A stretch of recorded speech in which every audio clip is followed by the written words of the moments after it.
बिस्मिल्लाहिर्रहमानिर्रहीम। तो स्टूडेंट्स, आज हम स्टार्ट कर रहे हैं चैप्टर नंबर 1 नाइन्थ की जो न्यू बुक आई है पंजाब की 2025 में। तो उसका आज हम फर्स्ट चैप्टर स्टार्ट कर रहे हैं।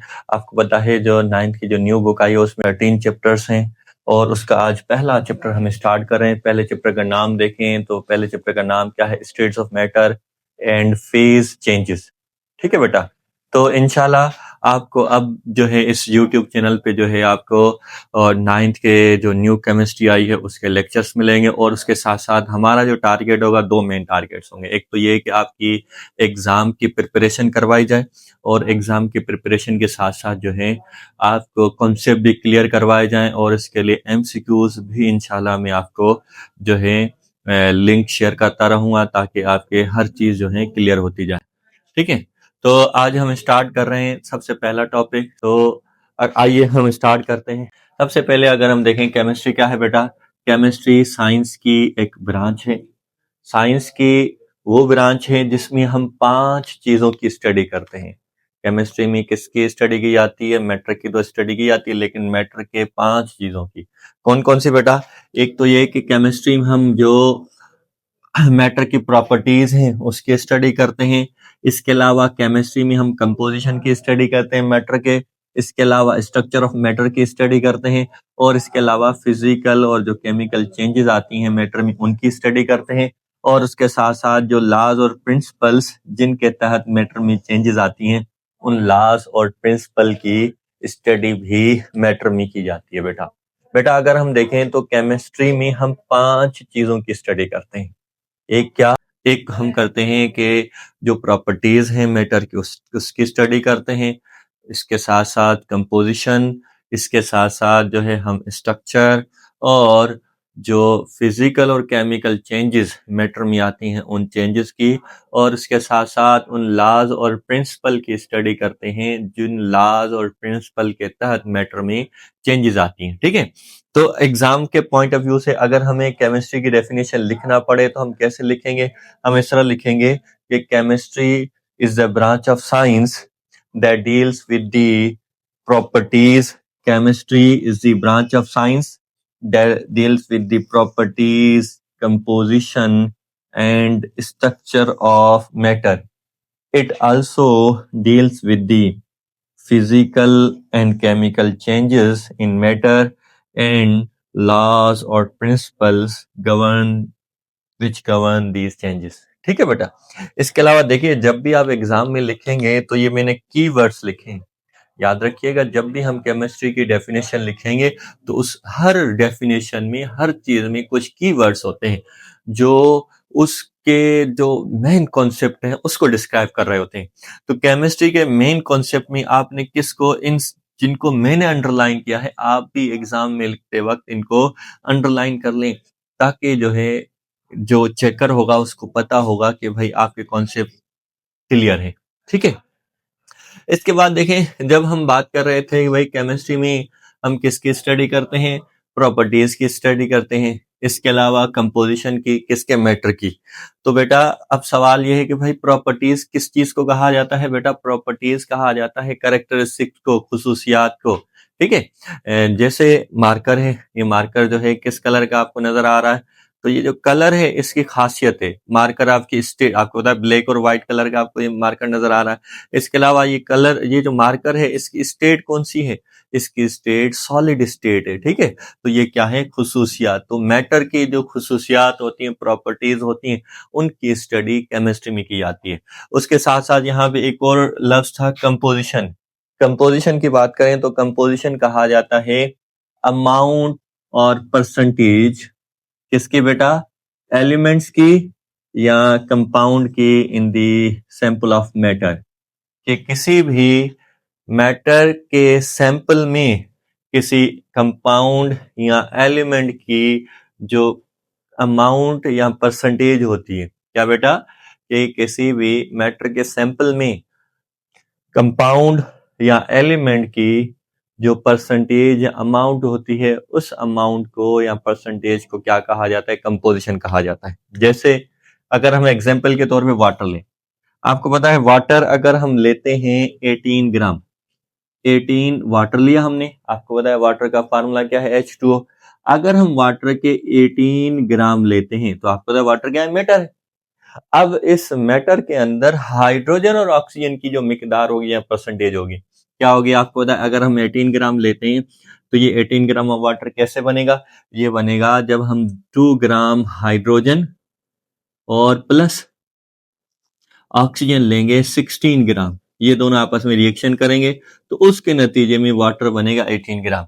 तो ये जो 2 ग्राम ऑफ हाइड्रोजन है या 16 ग्राम ऑफ ऑक्सीजन है, ठीक है, ये दोनों, ये ऑक्सीजन और हाइड्रोजन एक एलिमेंट है, उनकी मिकदार किसी भी वाटर के अंदर, तो इस मिकदार को क्या कहा जाएगा, कंपोजिशन कहा जाएगा। इसके अलावा हम आते हैं स्ट्रक्चर की तरफ। तो स्ट्रक्चर अगर हम देखें तो स्ट्रक्चर किसको कहा जाता है बेटा, structure is the arrangement of atoms in a matter, कि जो मैटर के अंदर जो एटम्स की अरेंजमेंट है, जैसे आपको पता है वाटर है, वाटर का जो स्ट्रक्चर, उसमें जो अरेंजमेंट, आपको पता है वाटर के मॉलिक्यूल में टोटल कितने एटम्स होते हैं, 3 एटम्स होते हैं, ठीक है।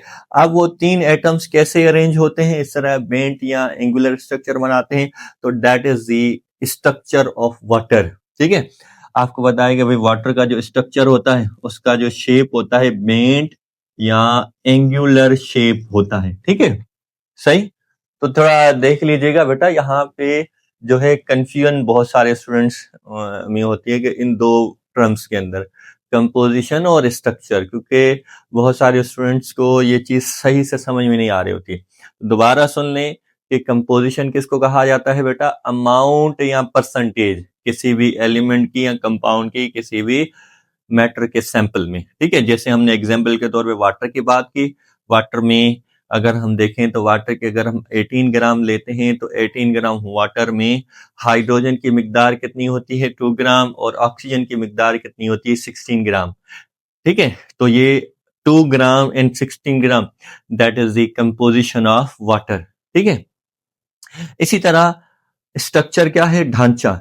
ढांचा बेटा के एटम्स की अरेंजमेंट, जैसे आप देखें मैंने क्या किया है, अरेंज किया है वाटर के मॉलिक्यूल के, उसका बेंट शेप बना है, that is the structure of water, ठीक है।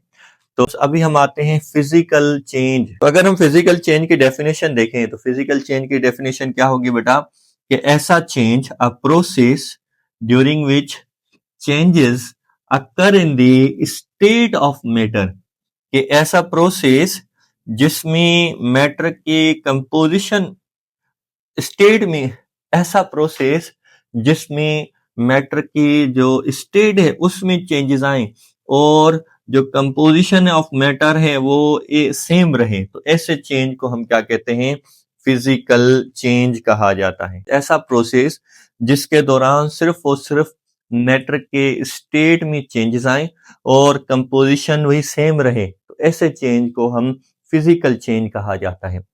जैसे देखें फ्रीजिंग ऑफ वाटर, तो वाटर जब आपको बताए फ्रीज होता है वाटर, यहाँ पे अगर हम देखें तो वाटर की स्टेट क्या होती है, वाटर की स्टेट होती है लिक्विड। तो वाटर को जब आप कूल डाउन करेंगे तो वाटर कौन सी स्टेट में तब्दील हो जाएगा, सॉलिड में, आइस में। अब आप देखें वाटर का भी फार्मूला H2O और आइस का फार्मूला भी H2O। यहाँ पे कंपोजिशन में कोई तब्दीली नहीं आई, अलबत्ता यहाँ पे क्या हुआ है, सिर्फ और सिर्फ स्टेट में चेंजेस आई हैं, कि पहले वाटर लिक्विड स्टेट में था, अब जो है वाटर कौन सी स्टेट में है, सॉलिड स्टेट में है, ठीक है। तो सही बेटा, कि फिजिकल चेंज किसको कहा जाएगा, ऐसा चेंज जिसके दौरान मैटर के स्टेट में चेंजेस आए और कंपोजिशन में कोई तब्दीली ना आए, तो ऐसे चेंज को फिजिकल चेंज कहा जाता है, ठीक है। याद रखिएगा कि फिजिकल चेंज को टेम्पररी चेंज भी कहा जाता है या रिवर्सेबल चेंज भी कहा जाता है। आपको पता है ये चेंज दोबारा भी रिवर्स किया जा सकता है, कैसे, अगर आप इसको हीट करेंगे तो ये किस चीज में तब्दील हो जाएगा, आइस दोबारा वाटर में चेंज हो जाएगी। उसके बाद हम आते हैं केमिकल चेंज या केमिकल रिएक्शन। देखिए बेटा, केमिकल चेंज या केमिकल रिएक्शन बात एक ही है। तो केमिकल चेंज या केमिकल रिएक्शन भी क्या है, एक प्रोसेस है। कौन सा प्रोसेस है, वो प्रोसेस है जिसके दौरान जो है मैटर के कंपोजिशन में चेंजेस आए और स्टेट सेम भी हो सकती है, स्टेट में भी चेंजेस आ सकते हैं। स्टेट का केमिकल चेंज के साथ कोई लेना देना नहीं है। और इस चेंज के दौरान एक या एक से ज्यादा नए सब्सटेंस भी बनेंगे। तो ऐसे चेंज को हम क्या कहते हैं?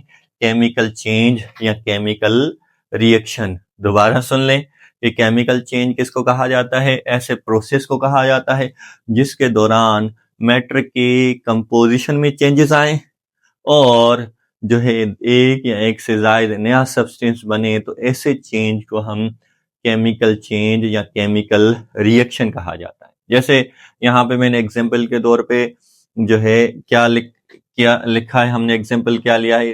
Combustion of natural gas. आपको पता है मीथेन इज द मेजर, जो नेचुरल गैस है बेटा, जिसको पाकिस्तान में सुई गैस भी कहा जाता है।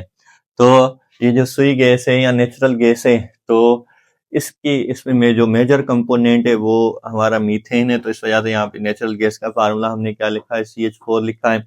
इस तरह जब आप उसको जलाएंगे तो ये जलने के साथ ऑक्सीजन के साथ रिएक्शन करेगा और क्या बनाएगा? कार्बन डाइऑक्साइड बना रहा है और वाटर वेपर्स बन रहे हैं और उसके साथ साथ हीट प्रोड्यूस हो रही है। ठीक है, सही।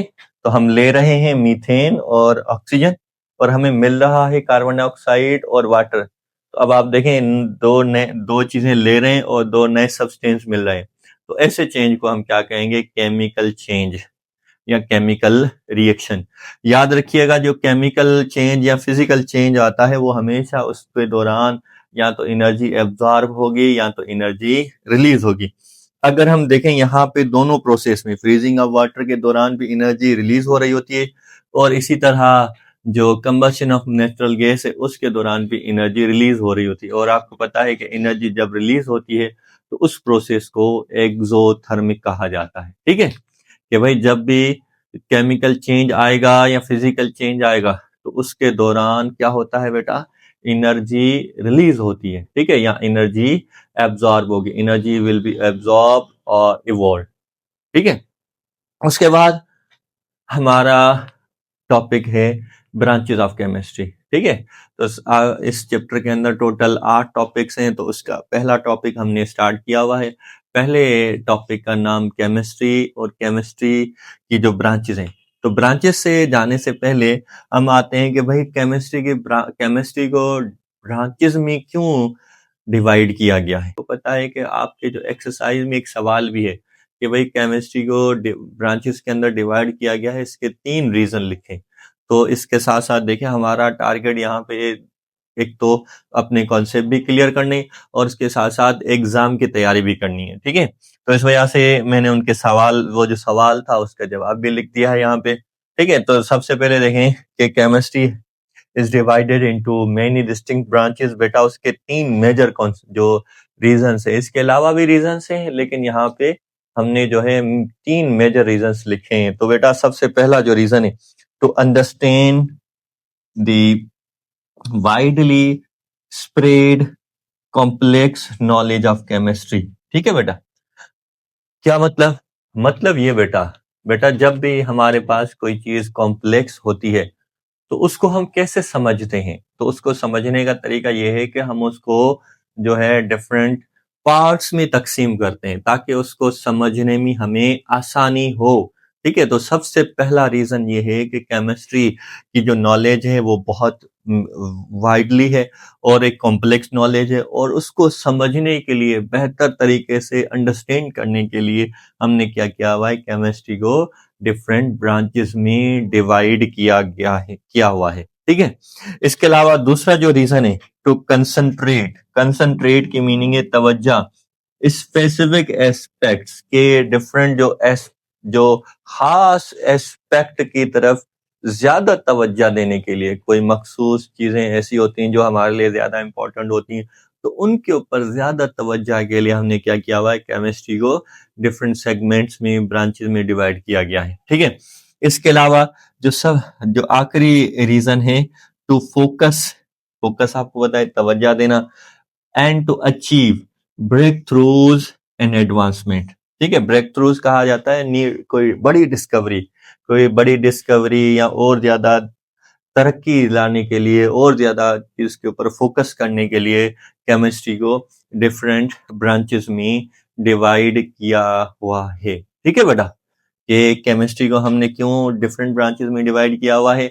एक तो सबसे बड़ी वजह क्या है कि जो केमिस्ट्री की जो कॉम्प्लेक्स नॉलेज है उसको समझने के लिए, to understand the widely spread complex knowledge of chemistry. दूसरा रीजन बेटा, to concentrate the specific aspect, कि कोई खास एस्पेक्ट की तरफ कंसंट्रेट करने के लिए, तवज्जो देने के लिए, और टू फोकस, ये फोकस करने के लिए, and to achieve breakthroughs and advancement, के जो है कोई बड़ी इजाद के लिए, इजाद हासिल करने के लिए, ज्यादा तरक्की हासिल करने के लिए जो है केमिस्ट्री को जो है डिफरेंट ब्रांचेस में डिवाइड किया हुआ है। तो बेटा हम बात कर रहे थे केमिस्ट्री के ब्रांचेस की, कि केमिस्ट्री के जो ब्रांचेस हैं डिफरेंट ब्रांचेस में डिवाइड किया गया है। इसके मेजर 3 रीजंस हैं, वो भी हम डिस्कस कर चुके हैं। तो अब हम आते हैं केमिस्ट्री के ब्रांचेस की तरफ। तो सबसे पहले जो ब्रांच अभी हम डिस्कस करेंगे वो है ऑर्गेनिक केमिस्ट्री। ऑर्गेनिक केमिस्ट्री की बात करें तो ऑर्गेनिक केमिस्ट्री, केमिस्ट्री की एक ब्रांच को कहा जाता है। कौन सी ब्रांच को कहा जाता है? केमिस्ट्री की उस ब्रांच को कहा जाता है जिसमें हम कार्बन के कंपाउंड की स्टडी करें। कार्बन के कंपाउंड कौन से बेटा? हाइड्रोकार्बन्स और उनके जो डेरिवेटिव्स हैं उनकी स्टडी करें। और इसके अलावा कार्बन के जो कुछ कंपाउंड्स होते हैं जो साल्ट लाइक होते हैं, इनकी स्टडी, एक्सेप्ट, यहाँ पे देखेंगे क्या लिखा हुआ, एक्सेप्ट के, इनको छोड़कर, किसको बेटा? कि कार्बोनेट्स, बाइकार्बोनेट्स, ऑक्साइड्स और कार्बाइड्स को छोड़कर बाकी जो कार्बन के कंपाउंड्स हैं, जो केमिस्ट्री की ब्रांच इसकी स्टडी करे, उस केमिस्ट्री की ब्रांच को ऑर्गेनिक केमिस्ट्री कहा जाता है। ठीक है, सही। अब ये कि 60 लाइक कार्बन के कंपाउंड्स जो होते हैं उनकी स्टडी ऑर्गेनिक केमिस्ट्री में नहीं की जाती। जैसे कि कार्बोनेट्स, आपको पता है कार्बोनेट किसको कहा जाता है? ऐसे कंपाउंड जिसमें CO3 ये आयन मौजूद हो, तो उन कंपाउंड्स को कार्बोनेट कहा जाता है। बाइकार्बोनेट्स बेटा किसको कहा जाता है? ऐसे कंपाउंड जिनमें HCO3 मौजूद हो। आपको पता है ऑक्साइड्स कौन से होते हैं? 2 ही ऑक्साइड्स हैं ऑक्सीजन के, कार्बन के, कार्बन मोनोऑक्साइड और कार्बन डाइऑक्साइड। इसी तरह कार्बाइड्स, कार्बाइड आपको पता है, कार्बाइड कहा जाता है कार्बन के उन कंपाउंड्स को जिनमें कार्बन और मेटल मौजूद हो, ऐसे कंपाउंड्स को कार्बाइड्स कहा जाता है। और कार्बाइड्स की स्टडी भी ऑर्गेनिक केमिस्ट्री में नहीं की जाती। ऑर्गेनिक केमिस्ट्री में सिर्फ और सिर्फ कार्बन के सब कंपाउंड्स की नहीं, बल्कि कार्बन के जो हाइड्रोकार्बन्स होते हैं और हाइड्रोकार्बन्स के जो डेरिवेटिव्स होते हैं उनकी स्टडी करते हैं। देखें, हाइड्रोकार्बन्स किसको कहा जाता है बेटा? हाइड्रोकार्बन्स कहा जाता है उन कंपाउंड्स को जिनमें 2 एलिमेंट मौजूद हो। कौन से 2 एलिमेंट मौजूद हो? हाइड्रोजन और कार्बन। हाइड्रोजन और कार्बन, जैसे हमारे पास एग्जाम्पल क्या है बेटा? मीथेन। जैसे हमारे पास एक और एग्जाम्पल क्या है? बेंजीन। आपको पता है बेंजीन का फार्मूला क्या है? C6H6। और CH4 किसका एग्जाम्पल है बेटा? मीथेन का। तो मीथेन और benzene both are the hydrocarbons. ठीक है, तो अब ये हाइड्रोकार्बन्स और हाइड्रोकार्बन्स के जो डेरिवेटिव्स होते हैं उनकी स्टडी। डेरिवेटिव्स का मतलब क्या है? जो हाइड्रोकार्बन से ड्राइव हो। जैसे हमारे पास इथाइल अल्कोहल है, आपको पता है इथाइल अल्कोहल, इसमें प्योरली हाइड्रोकार्बन नहीं है। वजह क्या है? क्योंकि इसमें ऑक्सीजन भी मौजूद है। तो फिर ऐसे कंपाउंड को क्या कहा जाएगा? Derivative of hydrocarbon. ठीक है, तो केमिस्ट्री की वो ब्रांच जो कार्बन के कंपाउंड्स की स्टडी करें, स्पेशली किसकी बेटा? हाइड्रोकार्बन्स और उनके जो डेरिवेटिव्स होते हैं उसकी स्टडी करें, उस केमिस्ट्री की ब्रांच को हम क्या कहते हैं? ऑर्गेनिक केमिस्ट्री कहा जाता है। देखिए, हमने ये चीजें इसलिए लिखी हैं क्योंकि ये चीजें आपसे MCQs में भी पूछी जा सकती है कि भाई कौन से कंपाउंड्स हैं जिनकी ऑर्गेनिक केमिस्ट्री में स्टडी नहीं की जाती। तो बेटा ये वो कंपाउंड्स हैं जिनकी स्टडी कार्बन के कंपाउंड्स होते हुए भी इनकी स्टडी जो है ऑर्गेनिक केमिस्ट्री में नहीं की जाती। कौन कौन से? कार्बोनेट्स, बाइकार्बोनेट्स, ऑक्साइड्स और कार्बाइड्स। ठीक है बेटा, या हम ऑर्गेनिक केमिस्ट्री को दूसरी अगर हम डेफिनेशन लिखना चाहें तो ऑर्गेनिक केमिस्ट्री, केमिस्ट्री वो ब्रांच है जिसमें हम structure, formation, properties, composition and reactions, किसके रिएक्शंस के बेटा? कार्बन कंटेनिंग कंपाउंड्स की। ये केमिस्ट्री की वो ब्रांच जिसमें हम कार्बन कंटेनिंग कंपाउंड्स के रिएक्शंस, कंपोजिशन, प्रॉपर्टीज, फॉर्मेशन और स्ट्रक्चर की स्टडी करें, उस केमिस्ट्री के ब्रांच को ऑर्गेनिक केमिस्ट्री कहा जाता है। सही है बेटा? कि सही है। इसी तरह ऑर्गेनिक कंपाउंड्स की बात करें तो ऑर्गेनिक जो कंपाउंड्स होते हैं, organic compounds they are the form found in the all form of the life के लिविंग ऑर्गेनिज्म में पाए जाते हैं, और organic compound are the essential for life. ठीक है बेटा? ऑर्गेनिक कंपाउंड्स की बात करें तो ऑर्गेनिक कंपाउंड्स हमें कहाँ से मिलेंगे कि लाइफ में लिविंग ऑर्गेनिज्म में पाए जाते हैं, और they are the essential for living organism. ठीक है बेटा? क्या हमने बात की केमिस्ट्री की वो ब्रांच जो हाइड्रोकार्बन्स और हाइड्रोकार्बन्स के डेरिवेटिव की स्टडी करे, उस केमिस्ट्री की ब्रांच को हम ऑर्गेनिक केमिस्ट्री कहा जाता है। अब हम आते हैं इनऑर्गेनिक केमिस्ट्री की तरफ। तो इनऑर्गेनिक केमिस्ट्री भी अगर हम देखें तो केमिस्ट्री की ब्रांच है। इनऑर्गेनिक केमिस्ट्री भी क्या है? केमिस्ट्री की एक ब्रांच। कौन सी केमिस्ट्री की ब्रांच है? जिसमें हम सिंथेसिस किसको कहा जाता है? सिंथेसिस कहा जाता है फॉर्मेशन। सिंथेसिस किसको कहा जाता है? फॉर्मेशन। ठीक है? इसके अलावा कंपोजिशन, प्रॉपर्टीज और स्ट्रक्चर किसके बेटा? एलिमेंट्स और कंपाउंड्स दैट कंटेन लिटिल और नो कार्बन। ठीक है बेटा? कि केमिस्ट्री की वो ब्रांच जिसमें हम सारे जो कंपाउंड्स होते हैं या एलिमेंट्स होते हैं, उनके स्ट्रक्चर, उनके प्रॉपर्टीज, उनके कंपोजिशन और उनके सिंथेसिस की स्टडी करें, लेकिन सारे कंपाउंड्स नहीं, जो कंपाउंड जिनमें कार्बन की तादाद या तो बहुत ही कम होगी या तो कार्बन होगा ही नहीं, तो ऐसे कंपाउंड की स्टडी को हम क्या कहते हैं? Inorganic chemistry. इनऑर्गेनिक केमिस्ट्री की बात करें तो उसको हम ऐसे भी डिफाइन कर सकते हैं कि या तो हम ये डेफिनेशन लिखें, ठीक है बेटा? देखिए यहाँ पे मैंने और लिखा है, दैट मीन्स कि इनमें से कोई एक डेफिनेशन आप यूज करेंगे। तो इसमें अगर हम दूसरी डेफिनेशन बनाना चाहें, आपकी मर्जी है, जो भी लिखेंगे दोनों एक्सेप्टेबल होंगी आपके एग्जाम में। ठीक है? तो अगर हम देखें तो ऑर्गेनिक केमिस्ट्री क्या है, हम ऑलरेडी डिस्कस करते गए, that is also branch of chemistry that deals with the all elements and compounds except hydrocarbons and their derivatives. Chemistry की वो ब्रांच जिसमें सब जो एलिमेंट्स हैं और उनके जो कंपाउंड्स हैं, उनकी प्रॉपर्टीज, स्ट्रक्चर, प्रिपरेशन, ठीक है, उनकी स्टडी करें, लेकिन सिवाय हाइड्रोकार्बन्स और उनके डेरिवेटिव्स को छोड़कर बाकी जितने भी एलिमेंट्स और कंपाउंड्स हैं उनकी स्टडी को इनऑर्गेनिक केमिस्ट्री कहा जाता है। ठीक है बेटा? इसके अलावा आपको पता है ऑर्गेनिक कंपाउंड्स लाजवाब है। ऑर्गेनिक इनऑर्गेनिक केमिस्ट्री में अगर हम देखें और इनऑर्गेनिक केमिस्ट्री की बात करें तो इनऑर्गेनिक केमिस्ट्री में इनऑर्गेनिक कंपाउंड्स की स्टडी करते हैं। इनऑर्गेनिक कंपाउंड जो होते हैं वो किसके बने हुए हो सकते हैं? मेटल के भी हो सकते हैं, नॉन मेटल के भी हो सकते हैं, या इन्हीं का मिक्सचर हो सकता है। और इनऑर्गेनिक कंपाउंड साल्ट भी होते हैं, एसिड्स भी होते हैं और बेसिस भी होते हैं। ठीक है बेटा? इसके अलावा इनऑर्गेनिक कंपाउंड्स के यूजेस की बात करें तो इनऑर्गेनिक कंपाउंड जो हैं वो फर्टिलाइजर के तौर पे भी इस्तेमाल होते हैं, मेडिसिन के तौर पे भी। कैटलिस्ट, आपको पता है कैटलिस्ट क्या होता है? ऐसा सब्सटेंस। फर्टिलाइजर किसको कहा जाता है? खाद, जो आपको पता है जमीनों में डालते हैं ताकि यील्ड की, फसल की पैदावार को अच्छा करने के लिए, उसकी प्लांट की ग्रोथ के लिए जो फर्टिलाइजर्स डाले जाते हैं, उनको जो ऑर्गेनिक कंपाउंड्स हैं एज अ फर्टिलाइजर्स के तौर पे भी इस्तेमाल होते हैं, मेडिसिन के तौर पे भी इस्तेमाल होते हैं। कैटलिस्ट आपको पता है कि कैटलिस्ट जो होते हैं ऐसे कंपाउंड्स, जो ऐसे सब्सटेंस जो रिएक्शन की स्पीड को बढ़ाने के लिए इस्तेमाल किए जाते हैं, उनको कैटलिस्ट कहा जाता है। तो inorganic compounds can be use as catalyst. और इसी तरह पिगमेंट्स बेटा क्या कि जो कलर के पिगमेंट्स जो होते हैं, जिससे कलर वगैरह, पेंट वगैरह में आपको पता है जहाँ पे डिफरेंट पिगमेंट्स की जरूरत पड़ती है, तो डिफरेंट इनऑर्गेनिक कंपाउंड जो कॉम्प्लेक्स कंपाउंड होते हैं, जो ट्रांजिशन मेटल्स होते हैं, वो कलरफुल कंपाउंड बनाते हैं, और वो colourful compound that can be use as the pigment.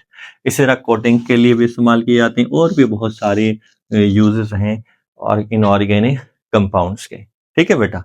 तो क्या हमने पढ़ा कि इनऑर्गेनिक केमिस्ट्री क्या है? केमिस्ट्री की वो ब्रांच जिसमें हम सब एलिमेंट्स और कंपाउंड्स के स्ट्रक्चर, प्रॉपर्टीज, कंपोजिशन और सिंथेसिस की स्टडी करें, और वो कंपाउंड जिनमें या तो कार्बन की बहुत ही कम मिकदार हो या बिल्कुल ही ना हो, तो इस कंपाउंड्स की या एलिमेंट्स की स्टडी को इनऑर्गेनिक केमिस्ट्री कहा जाता है। या हम ये कह सकते हैं कि केमिस्ट्री की वो ब्रांच जिसमें हम सब एलिमेंट्स और उनके कंपाउंड्स की स्टडी करें, सिवाय हाइड्रोकार्बन्स और उनके डेरिवेटिव्स के। ठीक है, तो हम बात कर रहे थे केमिस्ट्री की तीसरी ब्रांच की। अगर हम देखें तो केमिस्ट्री की जो तीसरी ब्रांच है वो है फिजिकल केमिस्ट्री। फिजिकल केमिस्ट्री भी अगर हम देखें तो फिजिकल केमिस्ट्री भी केमिस्ट्री की एक ब्रांच है। केमिस्ट्री की कौन सी ब्रांच है? केमिस्ट्री की वो ब्रांच है जिसमें हम लॉज और प्रिंसिपल्स की स्टडी करते हैं या थ्योरीज की स्टडी करते हैं। कौन से लॉज, प्रिंसिपल या थ्योरीज की? वो लॉज और प्रिंसिपल या थ्योरीज जो हमें हेल्प करते हैं to understand the structure and changes of matter. देखिए, what is mean by physical chemistry? Physical chemistry is the branch of chemistry that deals with the study of laws and principles or theories to understand the structure and changes of matter। कि chemistry की वो branch जिसमें हम उन laws और principles या theories की study करते हैं। कौन से लॉज और प्रिंसिपल्स और थ्योरीज? वो लॉज और प्रिंसिपल्स और थ्योरीज जो हमें हेल्प करते हैं टू अंडरस्टैंड, समझने में, किस चीज को समझने में? स्ट्रक्चर को, और जो मैटर में चेंजेस आती हैं उन चेंजेस को समझने में, अंडरस्टैंड करने में जो लॉज और प्रिंसिपल्स और थ्योरीज हमें हेल्प करती हैं, उन लॉज, प्रिंसिपल्स और थ्योरीज की स्टडी को क्या कहा जाता है? फिजिकल केमिस्ट्री कहा जाता है। इसके अलावा अगर हम देखें तो इसको हम फिजिकल केमिस्ट्री को हम दूसरे तरीके से भी डिफाइन कर सकते हैं। तो क्या है भाई physical chemistry? Physical chemistry chemistry की वो ब्रांच है जिसमें हम इस रिलेशनशिप की स्टडी करते हैं। किसके दरमियान रिलेशनशिप बेटा? Between the composition and properties of matter. ठीक है, ये केमिस्ट्री की वो ब्रांच जिसमें हम किस चीज की स्टडी करते हैं कि जो मैटर की जो कंपोजिशन होती है और जो मैटर के जो प्रॉपर्टीज होती हैं, इनके दरमियान में जो रिलेशनशिप बनेगा, उस रिलेशनशिप की जो केमिस्ट्री की ब्रांच स्टडी करे, और इसके साथ साथ उनमें जो चेंजेस आए तो उन चेंजेस की स्टडी भी करे, तो उस केमिस्ट्री की ब्रांच को हम फिजिकल केमिस्ट्री कहते हैं। फिजिकल केमिस्ट्री क्या है बेटा? Physical chemistry is the branch of chemistry that deals with the study of relationship between the composition and properties of matter along with the changes in them। कि chemistry की वो branch जो matter की जो composition है और जो matter की प्रॉपर्टीज हैं, उनके दरमियान में जो ताल्लुक बनता है या उनमें जो चेंजेस आती हैं, उन चेंजेस की और उस ताल्लुक की जो केमिस्ट्री की ब्रांच स्टडी करे, उस ब्रांच को हम फिजिकल केमिस्ट्री कहते हैं। इसके अलावा देखें, उसके बाद देखें तो फिजिकल केमिस्ट्री की एक एप्लीकेशन भी दी हुई है। Physical chemistry help us to predict and change the rates of reaction. अब सबसे पहले जहन में आता है सवाल कि भाई रेट्स ऑफ रिएक्शन क्या है? तो बेटा रेट्स ऑफ रिएक्शन कहा जाता है रिएक्शन की रफ्तार को। ठीक है, तो रिएक्शन की जो रफ्तार है उसको प्रिडिक्ट करने में और उसको चेंज करने में फिजिकल केमिस्ट्री हमें हेल्प करती है। क्या बेटा? कि जो रिएक्शन की जो रफ्तार है उसको प्रिडिक्ट करने में और उसको चेंज करने में हमें फिजिकल केमिस्ट्री हेल्प करती है। क्यों चेंज करने में? ताकि हम कंडीशंस को ऑप्टिमाइज कर सकें, ऑप्टिमाइज कंडीशन हासिल कर सकें। अब सवाल है यहाँ पे ऑप्टिमाइज कंडीशन क्या है? ऑप्टिमाइज कंडीशन होती है बेस्ट सुटेबल कंडीशन। ठीक है, कंडीशंस को क्या किया जाए? ऑप्टिमाइज किया जाए। याद रखिएगा, जब भी इंडस्ट्रीज के अंदर कोई भी हम काम करते हैं, कोई भी रिएक्शन करते हैं लार्ज स्केल पे जो है या इंडस्ट्रियल स्केल पे कोई भी चीज बना रहे होते हैं, तो वहां पे सबसे पहले जो है हम क्या करते हैं? कंडीशंस को ऑप्टिमाइज करते हैं। ऑप्टिमाइज मींस के बेस्ट सुटेबल कंडीशन। सबसे पहले बेस्ट सुटेबल कंडीशंस जो है हासिल की जाती हैं, फिर उन कंडीशंस को इस्तेमाल करते हुए इस इंडस्ट्रियल स्केल या लार्ज स्केल पे चीजें बनाई जाती हैं। ठीक है, तो कंडीशंस को ऑप्टिमाइज करने में, रिएक्शन के रफ्तार को प्रिडिक्ट करने में और रिएक्शन की रफ्तार को चेंज करने में हमें फिजिकल केमिस्ट्री हेल्प करती है। तो चौथी ब्रांच जो है वो है एनवायरमेंटल केमिस्ट्री। एनवायरमेंटल केमिस्ट्री की बात करें तो एनवायरमेंटल केमिस्ट्री का ताल्लुक, देखिए नाम खुद आप हमें बता रहा है कि इस केमिस्ट्री की ब्रांच का जो ताल्लुक है वो एनवायरनमेंट के साथ है।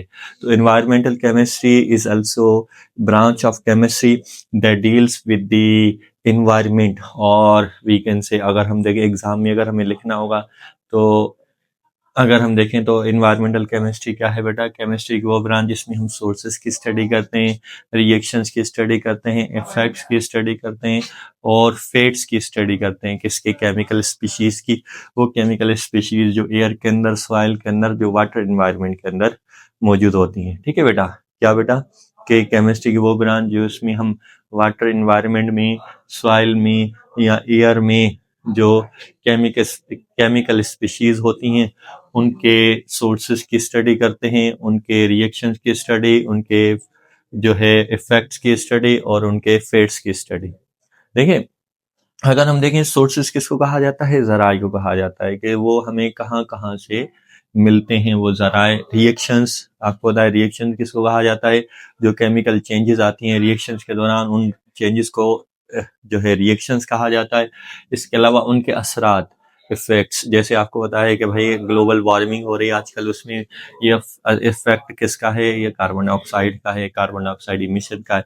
फेट्स, फेट्स बेटा किसको कहा जाता है, फेट्स कहा जाता है बेटा कि किसी भी केमिकल स्पीशीज में रिएक्शन के दौरान या रिएक्शन से पहले या रिएक्शन के बाद में जो चेंजेस आएंगे कि वो क्या होगा, किसके साथ रिएक्शन करेगा, कितनी देर तक एनवायरनमेंट में रहेगा, इस सारी चीजों को हम क्या कहते हैं, फेट्स कहा जाता है। ठीक है, तो इन सब की स्टडी को जो है इन्वायरमेंटल केमिस्ट्री कहा जाता है। या हम इन्वायरमेंटल केमिस्ट्री को हम इस तरह भी डिफाइन कर सकते हैं कि इन्वायरमेंटल केमिस्ट्री क्या है, केमिस्ट्री की वो ब्रांच जिसमें हम इन्वायरमेंट के जो कंपोनेंट्स हैं और जो effect of human activities on the environment, कि केमिस्ट्री की वो ब्रांच जिसमें हम जो है जो इन्वायरमेंट के कंपोनेंट्स और इसके साथ साथ जो ह्यूमन एक्टिविटीज के जो इफेक्ट है इन्वायरमेंट की स्टडी करें, उस केमिस्ट्री की ब्रांच को हम इन्वायरमेंटल केमिस्ट्री कहते हैं। देखें डेफिनेशन यहाँ तक खत्म हो गई। उसके अलावा अगर हम देखें केमिस्ट्री, इन्वायरमेंटल केमिस्ट्री हमें किस चीज में हेल्प करती है बेटा, काजेस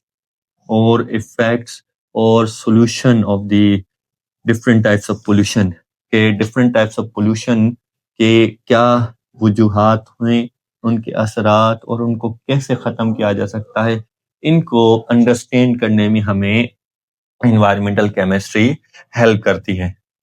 ठीक है, सही बेटा कि इन्वायरमेंटल केमिस्ट्री क्या है, इन्वायरमेंटल केमिस्ट्री हमें किस चीज में हेल्प करेगी कि डिफरेंट टाइप्स ऑफ पोल्यूशन जो होती हैं उनके काजेस, उनके इफेक्ट्स और इनके सोल्यूशन की अंडरस्टैंडिंग में हमें इन्वायरमेंटल केमिस्ट्री हेल्प करती है।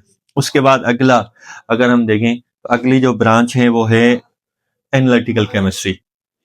एनालिटिकल केमिस्ट्री अगर हम देखें, केमिस्ट्री की वो ब्रांच है जिसमें हम किसकी स्टडी करते हैं, एनालिटिकल केमिस्ट्री भी केमिस्ट्री की ब्रांच है जिसमें हम separation, identification and determination of the concentration of components present in the material thing, कि किसी भी सैंपल के अंदर, मटेरियल थिंग के अंदर जो कोई भी कंपोनेंट होंगे उनकी कंसंट्रेशन, उनकी आइडेंटिफिकेशन या उनकी सेपरेशन की जो केमिस्ट्री की ब्रांच स्टडी करती है, उस केमिस्ट्री की ब्रांच को हम क्या कहते हैं, एनालिटिकल केमिस्ट्री। या तो हम एनालिटिकल केमिस्ट्री को इस तरह भी डिफाइन कर सकते हैं कि केमिस्ट्री की वो ब्रांच जिसमें हम मेथड्स और इंस्ट्रूमेंट्स की स्टडी करते हैं। कौन से मेथड्स और इंस्ट्रूमेंट्स, वो मेथड्स और इंस्ट्रूमेंट्स जो किसी भी कंपाउंड की जो है कंपोजिशन और प्रॉपर्टीज मैटर को डिटरमाइन करने में हेल्प करें। ठीक है, तो केमिस्ट्री की वो ब्रांच जिसमें हम मेथड्स और इंस्ट्रूमेंट्स की स्टडी करें। कौन से मेथड्स और इंस्ट्रूमेंट्स, वो मेथड्स और इंस्ट्रूमेंट जो डिटरमाइन करने में हेल्प करें कौन से कंपोजिशन और प्रॉपर्टीज ऑफ मैटर, कि किसी भी मैटर की प्रॉपर्टीज और कंपोजिशन को डिटरमाइन करने में जो मेथड्स और इंस्ट्रूमेंट्स हमें हेल्प करते हैं, तो उन मेथड्स और इंस्ट्रूमेंट की स्टडी को एनवायरमेंटल केमिस्ट्री कहा जाता है। ठीक है बेटा, एनालिटिकल केमिस्ट्री केमिस्ट्री की वो ब्रांच है जिसमें हम सेपरेशन की स्टडी करते हैं, आइडेंटिफिकेशन की स्टडी करते हैं और determination of concentration of components present in the material thing, कि किसी भी सैंपल के अंदर, मटेरियल के अंदर, किसी भी मैटर के अंदर जो कंपोनेंट्स होते हैं उनकी कंसंट्रेशन कहा जाता है बेटा मिकदार को। कंसंट्रेशन की डिटर्मिनेशन मीन्स के फाइंड आउट करना, ठीक है, कि और आइडेंटिफिकेशन और सेपरेशन की जो केमिस्ट्री की ब्रांच स्टडी करे उस केमिस्ट्री की ब्रांच को एनालिटिकल केमिस्ट्री कहा जाता है। एनालिटिकल केमिस्ट्री को हम इस तरीके से भी डिफाइन कर सकते हैं कि केमिस्ट्री की वो ब्रांच जिसमें हम मैटर की प्रॉपर्टीज और कंपोजिशन को डिटरमाइन करने के लिए जो इंस्ट्रूमेंट्स और मेथड्स यूज करते हैं उन मेथड्स और इंस्ट्रूमेंट्स की स्टडी को एनालिटिकल केमिस्ट्री कहा जाता है। ठीक है, उसके बाद हम आते हैं अगली जो हमारी ब्रांच है वो है बायोकेमिस्ट्री। देखें बायोकेमिस्ट्री आपको पता है, बायोकेमिस्ट्री अगर हम देखें तो बायोकेमिस्ट्री, जो लफ्ज बायोकेमिस्ट्री दो लफ्जों का मजमूआ। बायो मीन्स के लाइफ प्लस केमिस्ट्री मीन्स के केमिस्ट्री। ठीक है, तो अगर हम इसको डिफाइन करना चाहें दो लफ्जों में, it is the chemistry of life, chemistry of life.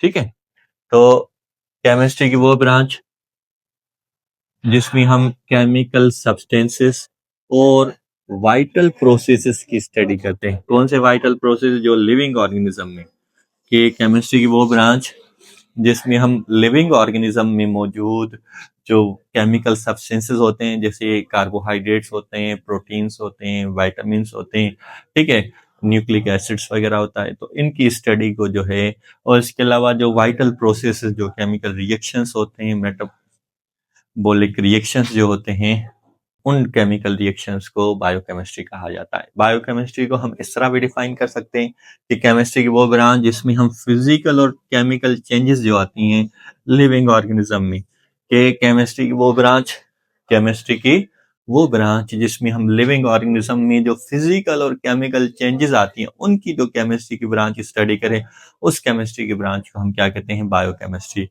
कहा जाता है। बायोकेमिस्ट्री अगर हम देखें तो हमें बायोकेमिस्ट्री किस चीज में हेल्प करती है बेटा?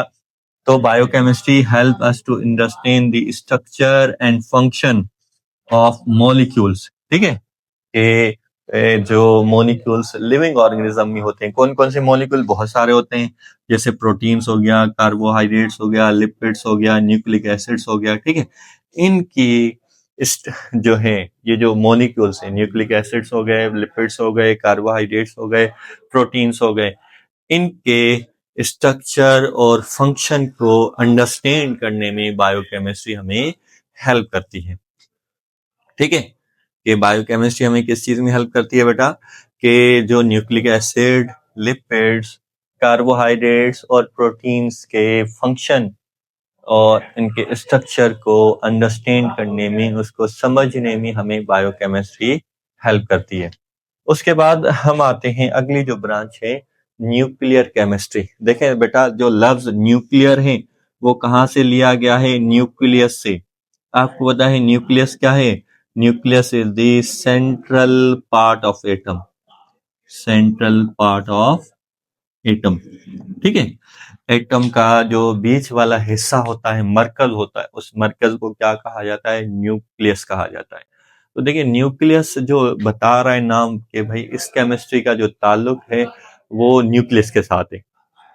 न्यूक्लियर केमिस्ट्री अगर हम देखें तो ये भी क्या है बेटा? केमिस्ट्री की वो ब्रांच है जिसमें हम रेडियो एक्टिविटी और न्यूक्लियर प्रोसेसेस और transformation of nuclei of atoms. ठीक है बेटा, अगर हम देखें तो केमिस्ट्री की वो ब्रांच जिसमें हम रेडियो एक्टिविटी की स्टडी और उसके साथ साथ जो न्यूक्लियर प्रोसेसेस होते हैं और ट्रांसफॉर्मेशन मतलब चेंज, एक एटम का न्यूक्लियस दूसरे एटम के न्यूक्लियस में, जो आपको पता है एटम के न्यूक्लियस में चेंजेस आएंगे तो एक न्यूक्लियस दूसरे न्यूक्लियस में चेंज हो जाएगा, या तो इस ट्रांसफॉर्मेशन की स्टडी भी न्यूक्लियर केमिस्ट्री में की जाती है। कि न्यूक्लियर केमिस्ट्री क्या है बेटा? केमिस्ट्री की वो ब्रांच जिसमें हम रेडियो एक्टिविटी और न्यूक्लियर प्रोसेसेस और ट्रांसफॉर्मेशन कहा जाता है चेंजेस,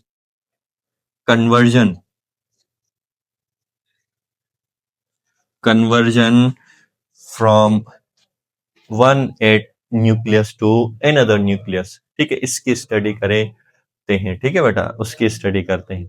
या हम इसको अगर हम बिल्कुल शॉर्ट में लिखना चाहें तो what is the nuclear chemistry? It is the study of changes occur in the atomic nuclei. जो एटम का न्यूक्लियाई, देखिए न्यूक्लियाई जो लफ्ज है प्लूरल है, ये क्या है? Plural of nucleus. के जो एटम का जो न्यूक्लियस होता है उसके अंदर जो चेंजेस आए उनकी जो केमिस्ट्री की ब्रांच स्टडी करती है, उस केमिस्ट्री की ब्रांच को हम क्या कहते हैं? Nuclear chemistry. न्यूक्लियर केमिस्ट्री की बहुत सारी एप्लीकेशन होती हैं, जैसे एग्रीकल्चर के अंदर, मेडिसिन के अंदर, इंडस्ट्रीज के अंदर और रिसर्च के अंदर। उसके बाद हम आते हैं केमिस्ट्री की जो आठवीं ब्रांच है, केमिस्ट्री की जो आठवीं ब्रांच है वो है पॉलीमर केमिस्ट्री। पॉलीमर केमिस्ट्री की बात करें तो पॉलीमर केमिस्ट्री भी अगर हम देखें तो केमिस्ट्री की ब्रांच है। केमिस्ट्री की कौन सी ब्रांच है? केमिस्ट्री की वो ब्रांच है जिसमें हम किस चीज की स्टडी करते हैं? प्रॉपर्टीज की स्टडी करते हैं, स्ट्रक्चर की स्टडी करते हैं और सिंथेसिस की स्टडी करते हैं। किसके? पॉलीमर्स की और जो मैक्रोमोलिक्यूल्स, ठीक है। So what is mean by polymer chemistry? Polymer chemistry is the branch of chemistry that deals with the study of properties, structure and synthesis of polymer and macromolecules। के chemistry वो branch जो macromolecules और जो polymers होते हैं उनकी properties, structure और synthesis की जो केमिस्ट्री की ब्रांच स्टडी करे, उस केमिस्ट्री की ब्रांच को हम क्या कहते हैं? पॉलीमर केमिस्ट्री, ठीक है। अगर हम देखें लफ्ज खुद हमें बता रहा है पॉलीमर केमिस्ट्री मतलब पॉलीमर की केमिस्ट्री। अब सवाल यहाँ पे आता है कि भाई पॉलीमर क्या है? तो पॉलीमर भी हमने लिखा हुआ है भाई, पॉलीमर क्या है? पॉलीमर किसको कहा जाता है? पॉलीमर्स कहा जाता है लार्ज मॉलिक्यूल्स को। जो बड़े जो मॉलिक्यूल्स होते हैं केमिस्ट्री में उनको हम क्या कहते हैं? मैक्रोमोलिक्यूल्स या पॉलीमर्स कहा जाता है। जिसमें क्या होता है कि वो कैसे बनता है? जो बिल्डिंग ब्लॉक्स या स्मॉल मॉलिक्यूल्स आपस में कंबाइन होकर वो क्या बनाते हैं? बड़े मॉलिक्यूल्स बनाते हैं और उन बड़े मॉलिक्यूल्स को क्या कहा जाता है? पॉलीमर कहा जाता है, ठीक है बेटा। कि what is mean by polymers? Polymers are the large molecules made by linking together a series of building blocks or small molecule. A series of small molecules combined together to form a large molecule. That large molecule is known as polymers, ठीक है। अगर हम देखें तो different तरह के polymers पाए जाते हैं, नेचुरल पॉलीमर भी पाए जाते हैं, इसके अलावा जो है सिंथेटिक पॉलीमर्स भी पाए जाते हैं। नेचुरल पॉलीमर में अगर हम देखें तो हमारे पास प्रोटीन्स हैं, प्रोटीन्स हो गए, सेलुलोज हो गया, न्यूक्लिक एसिड्स हो गए, स्टार्च हो गया, these are the polymers but they are the natural occurring polymers, तो हम इनको नेचुरल पॉलीमर्स भी कह सकते हैं। इसके अलावा सिंथेटिक पॉलीमर्स, मसनूई तौर पे हम भी बहुत सारे पॉलीमर्स बनाते हैं, ठीक है।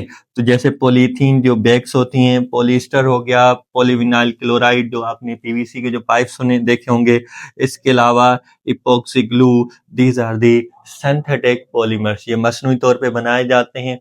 क्यों बनाए जाते हैं? डेली लाइफ में काम आ रहे होते हैं, तो इस वजह से हमने बनाए हुए हैं। नाइन्थ केमिस्ट्री की ब्रांच है वो है बेटा जियो केमिस्ट्री।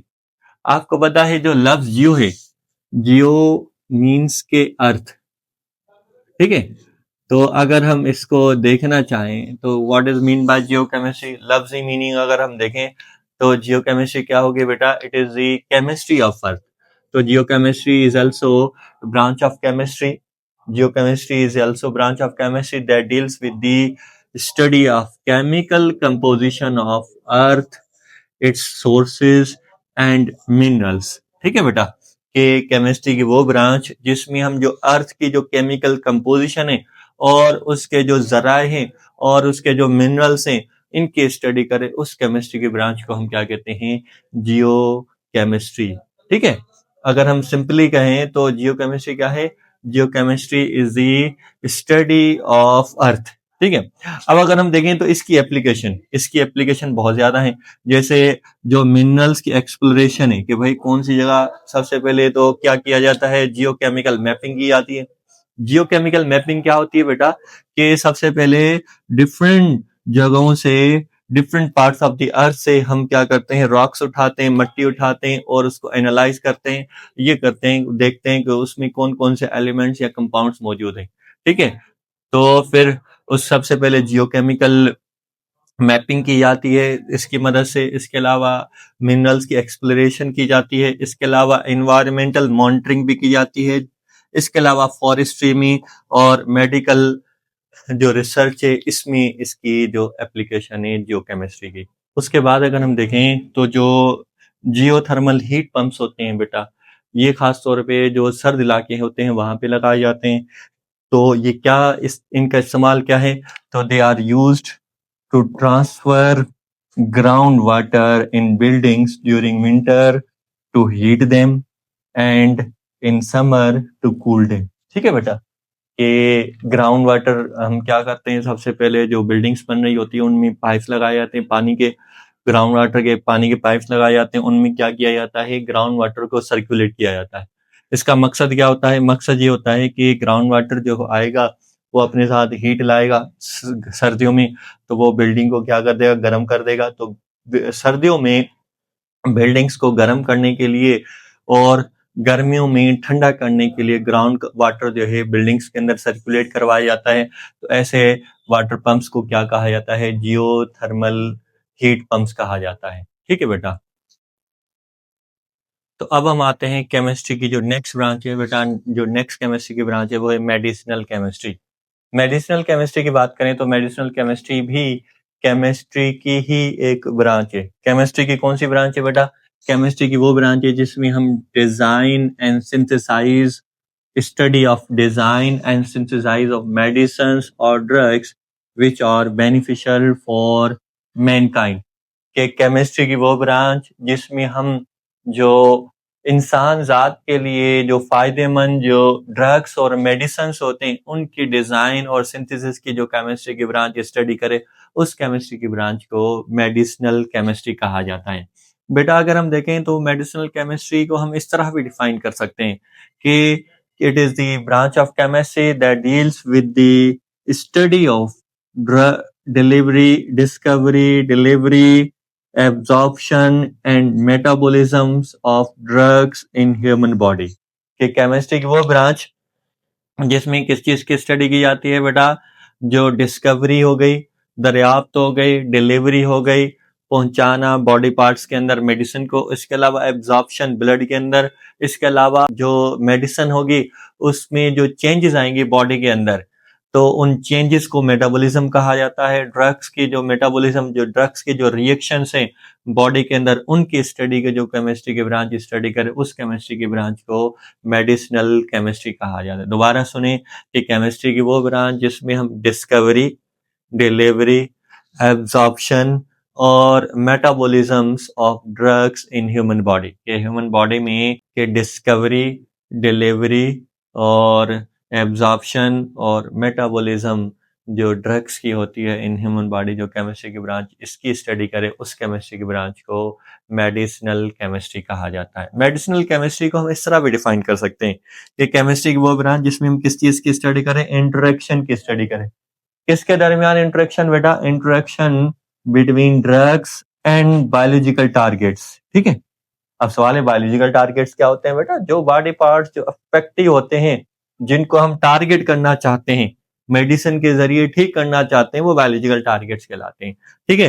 तो बायोलॉजिकल टारगेट्स और ड्रग्स के दरमियान जो इंटरेक्शन होगा, तो केमिस्ट्री की ब्रांच जो इस इंटरेक्शन की स्टडी करेगी, उस इंटरेक्शन को मेडिसिनल केमिस्ट्री कहा जाता है।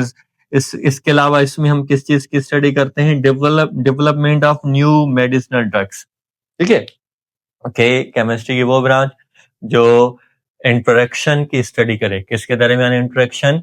ड्रग्स और जो बायोलॉजिकल टारगेट्स हैं इनके दरमियान जो इंटरेक्शन, और उसके साथ साथ जो नई जो मेडिसिनल ड्रग्स की डेवलपमेंट की स्टडी करे, उस केमिस्ट्री की ब्रांच को क्या कहा जाता है? मेडिसिनल केमिस्ट्री कहा जाता है। दोबारा सुने, केमिस्ट्री की वो ब्रांच जो ड्रग्स और जो बायोलॉजिकल टारगेट्स हैं इनके दरमियान इंटरेक्शन, और उसके साथ साथ जो नई मेडिसिनल ड्रग्स हैं इनकी डेवलपमेंट की स्टडी करें, उस केमिस्ट्री की ब्रांच को मेडिसिनल केमिस्ट्री कहा जाता है।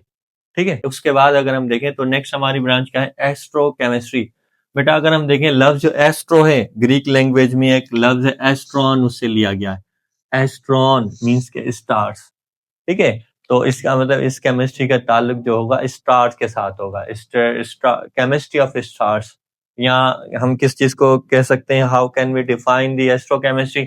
It is also branch of chemistry that deals with the abundance and reactions of atoms, molecules, and ions in the universe, and also interaction of these species with radiation। ठीक है, किस तरह के chemistry की वो ब्रांच जो abundance कहा जाता है मिकदार को, तादाद को, और रिएक्शंस, किसके रिएक्शंस? एटम्स, मॉलिक्यूल्स और ions that are present in universe, universe में मौजूद एटम्स, मॉलिक्यूल्स और आयंस जो मौजूद होते हैं उनकी मिकदार और उनके रिएक्शंस, और उसके साथ साथ उनकी जो इंटरेक्शन होगी रेडिएशन के साथ।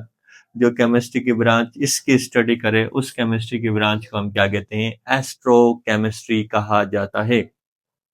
एस्ट्रोकेमिस्ट्री को हम इस तरह भी डिफाइन कर सकते हैं कि it is the branch of chemistry that deals with the molecules and ions, molecules and ions recurring in space and interstellar space। ठीक है बेटा, स्टार्स वगैरह के दरमियान में जो स्पेस होता है उसको हम क्या कहते हैं? इंटरस्टेलर स्पेस कहा जाता है। तो स्पेस और इंटरस्टेलर स्पेस में मौजूद जो मॉलिक्यूल्स और आयंस होते हैं, ठीक है, और उनमें जो चेंजेस वगैरह आती हैं तो उनकी स्टडी को हम क्या कहते हैं? एस्ट्रोकेमिस्ट्री कहा जाता है। ठीक है, इसको अगर हम देखें तो एस्ट्रोकेमिस्ट्री को हम इस तरह भी डिफाइन कर सकते हैं कि एस्ट्रोकेमिस्ट्री क्या है बेटा? It is the branch of chemistry that deals with the chemical processes and reactions that occur in astronomical environments such as stars, planets, comets और एंड इंटरस्टेलर स्पेस। ठीक है, कि केमिस्ट्री की वो ब्रांच जो केमिकल प्रोसेसेस और reactions की study करे। कौन से केमिकल और प्रोसेस और रिएक्शंस की स्टडी करें? जो एस्ट्रोकेमिकल इन्वायरमेंट्स में होते हैं। एस्ट्रोकेमिकल इन्वायरमेंट्स बेटा किसको कहा जाता है? जैसे स्टार्स हो गया, डिफरेंट प्लैनेट्स हो गया, कॉमेट्स हो गया, इंटरस्टेलर स्पेस हो गया। तो यहाँ पे जो केमिकल प्रोसेसेस और जो रिएक्शंस होते हैं, उन रिएक्शंस और प्रोसेसेस की जो केमिस्ट्री की ब्रांच स्टडी करती है उस केमिस्ट्री की ब्रांच को क्या कहा जाता है? एस्ट्रोकेमिस्ट्री कहा जाता है। ठीक है, ये हमारा पहला लेक्चर कंप्लीट हो चुका है। पहला लेक्चर हमारा था केमिस्ट्री और केमिस्ट्री की जो ब्रांचेस हैं। नेक्स्ट इंशाल्लाह फिर हम आएंगे स्टेट्स ऑफ मैटर के बारे में। इंशाल्लाह नेक्स्ट जो हमारा लेक्चर होगा वो होगा स्टेट्स ऑफ मैटर के बारे में।